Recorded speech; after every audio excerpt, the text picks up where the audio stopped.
আসসালামু আলাইকুম, কি অবস্থা নেদা ভাই? কে ভালো আছেন? আমরা তো আলহামদুলিল্লাহ আছি ভালো। একটু আজ বড়াইতে মনে করেন যে বত্তার আয়োজন চলেন।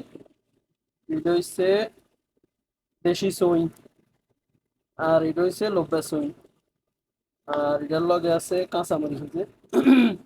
এটা সবকে ভালো করে সিদ্ধ করি টালি নিছি শুটকে যেটা আলুমু। আর যে অন্যরকম সিস্টেমে মনে করেন যে বিদেশে বাড়িতে ভর্তা বানামু। তো অনেকে পাড়ায় মনে করেন যে বাড়া ভর্তা খাইতে সুযোগ নেই, তাই যে কিভাবে ভর্তাটা বাড়ি আনা ওগুলোকে শেয়ার করলাম দেখিয়ে। তোদের তো পাড়ার মধ্যে বাড়ানো যায় তা না, আরো সিস্টেম আছে। তো এটা আমাকে দেশ গ্রামের মুখে তো মনে করেন যে তারা হাড়ার বাড়া ভর্তা খাইতেন চান, তো এই সিস্টেমে করবেন চান, কি সিস্টেম করছি। বিসমিল্লাহ। কষ্ট হইলে এমনি মজা আছে, একটা ফিল দেশের বাড়া বাড়া ভর্তার একটা feel। সিমডি সিমডি হয়ে যাবে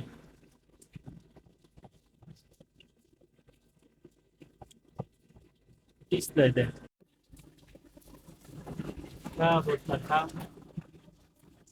হ্যাঁ এই নিয়ে আসো না, ডিসপ্লে দেয় করে যাও গানে আছে খালি। কথা বলবো।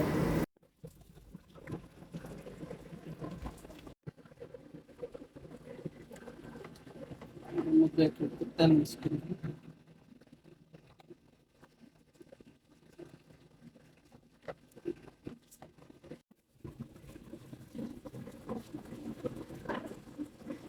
ভর্তাতে তো তোমার সুন্দর লাগে বেশ। মানুষে ভর্তা না করে সেরকম মানুষটা সুন্দর লাগে বেশি ভর্তাতে বেশি। এই যে সেই ভর্তা ফাইনালি রেডি। দেখেন এত বেশি বার হয় না, অনেক রকম বাড়ছি বাড়ছি সেচ্ছি বহুত কিছু করছি এই ভর্তারে। আউশ দিচ্ছে নষ্ট হয়েছে ফেলেছে হুম চালাইলে সুন্দর হয়েছে। হুম, অনেক টেস্টি হয়েছে। এই ভর্তার লগে আর এগুলো আছে, মাছের ভর্তা।